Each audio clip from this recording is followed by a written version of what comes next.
How's it going, humans, and welcome back to the studio renovation. I know it's been a while, and today we're gonna finish up making this thing. I don't really know what it is either, but it's what we're doing.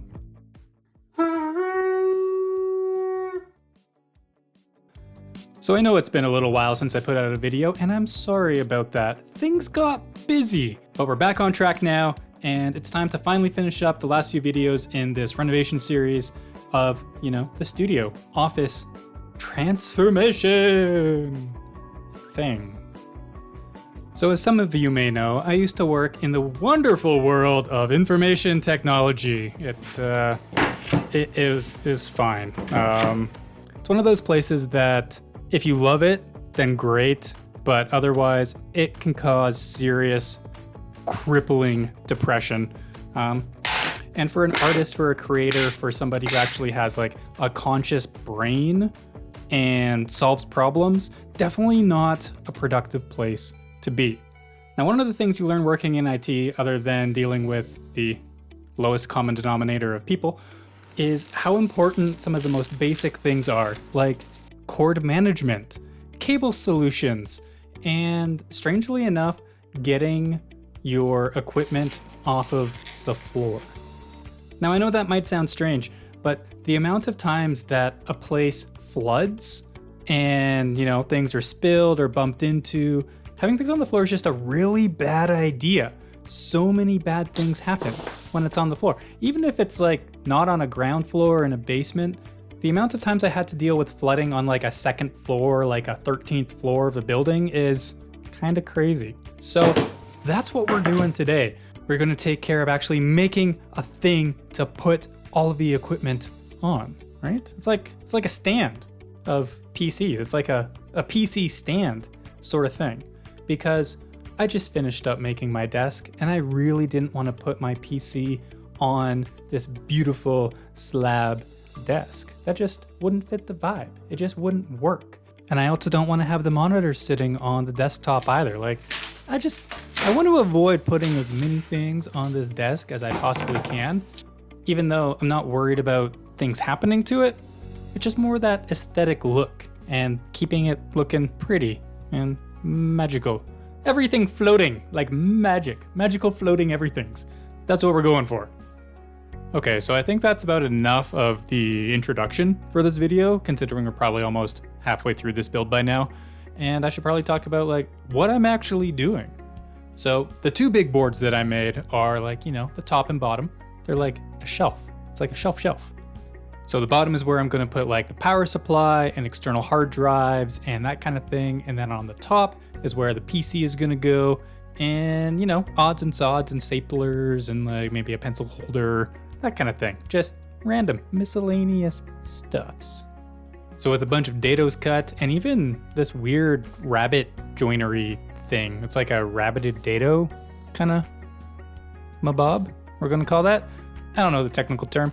It's fancy, it's pretty, and it's just the way it happened. So with all of the main cuts done, you guys probably wondered, if you noticed, what this weird little corner thing I cut out on the CNC was for. And that was done so that I could align my corner perfectly so I could cut out my little joinery groove dado, inset dado with the CNC. How smart is that? I feel like you guys got to give me props on that one. I think when I was designing this, I actually really thought about how everything was going to go together. So why don't I show you how I thought about it all? So this is the design I made in Carveco Maker. This piece is the template that I cut out with that rounded edge to use on the router. And then I just channeled out this corner piece. Now the big thing with the corner piece is putting a little indent in the corner so the corner can sit into it. Does that make sense? And then this piece is my inset dado that actually goes up in this corner here. So I probably could have designed it here, but I didn't. I might have picked the harder way, but in the end, it worked out. So with all of my dados cut, I could then do a little shaving, a little cleanup, and not that I'm shaving, I'm keeping the beard happening, but these pieces need a little shaving. So with that all taken care of, the next thing to do is chop out these little corner sections for this fancy rabbited jointery thingamadoo that I made. And this is because I really don't feel like chiseling out the bottom and the top shelf to get that little rounded profile into a square profile. So I'm just cutting these back and it's gonna be fine. It's gonna fit almost like a glove, like with maybe the extra tip of a finger. Definitely a better situation than the glove being too tight and not being able to get it on, you know? You know. See? What did I tell you? Like a glove that you just have to bang a few times. Because, I mean, who doesn't want to bang a glove? Anyways, here's a thing. And with this thing all dry fit, the next thing to do is clean it up a bit with everybody's favorite, veneer. Well, I guess technically it's veneer edge banding. So, clean it up with edge banding, which is veneer. It's all the same. So I used to use my iron every week. Like back when I worked in that corporate job, I wore like nice fancy clothes. And I had like a Sunday routine of like laundry and ironing. I don't do that anymore. I actually don't really have any fancy colored shirts left because why would I need one of those? So the iron kind of integrated itself into the shop, which I think a lot of people might understand how that goes.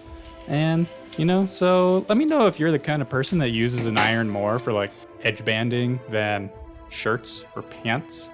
Hopefully not socks. If you're ironing your socks, then I definitely want to know why. That's intriguing. So with all the edge banding taken care of, the next thing to do was this glue up. And to be honest, it was a really simple, stress-free glue up. Since everything was like rabbited and dadoed, it all went together really square and straight, which is weird, but it happened. So with a plethora of clamps, making all the glue do the squeezy thing, I just let it sit for a while. And then it was finally time to rub it down. So I am using Walrus Oil's furniture butter to finish this little PC stand up. And I'm gonna be honest, I have had some mixed results with their finish. I've used it on a couple of projects and the finish has been great and has held up really, really well. And I've also used it on a couple of projects where within a month, 2 months, I need to pretty much strip it down and refinish the entire thing because it's either soaked in, worn off, been pulled out of the wood grains just by putting stuff on top of it. So I'm still playing around with this finish. I think it probably has its place and its purpose, but definitely do your research when it comes to finishes and make sure you are picking the best one for your application. Now, speaking of application, one of the things you need to worry about when you're putting on a finish is if you're going to be sticking anything to the product. So my original plan was to use these sticky back felt feet. But I found out really, really quickly that the adhesive doesn't actually stick to the finish, which doesn't work out. So in this application, it wasn't a super big deal. I just went to the big box store. I grabbed some feet that I could screw in from the bottom and use those instead. But if you're making like coasters or something and you want to use those little sticky cork bottom feet things, then this finish might be pretty detrimental to that project. So you got to pick your finish for your project. I really wish there was like a all-in-one, one to rule them all finish. And maybe one day there will be, but for right now, you just gotta go with the flow.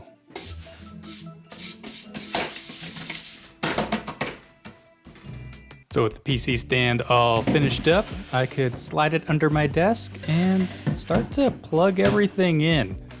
But first, I really needed to get my monitor situation all sorted out. So I bought 3 wall-mounted monitor brackets off of Amazon, and they were okay. It was kind of like some cheap pop metal, and I might have broken 2 of them because I didn't quite read the instructions as to where to tighten them down to keep them from tilting. So I take some of that onus, but also they were really cheap. So probably don't buy these ones. But the good news is how I broke them, I was still able to fix them, and I just added in like a leather pad to give it a little bit more friction to tighten down on, and it all worked out. And really, when you have monitors mounted to the walls, when they're set, they're pretty much set. You're really not moving them around too much, so it's fine. So with that done, I spent quite a bit of time making sure all my cords were tied up and nice and pretty and fancy.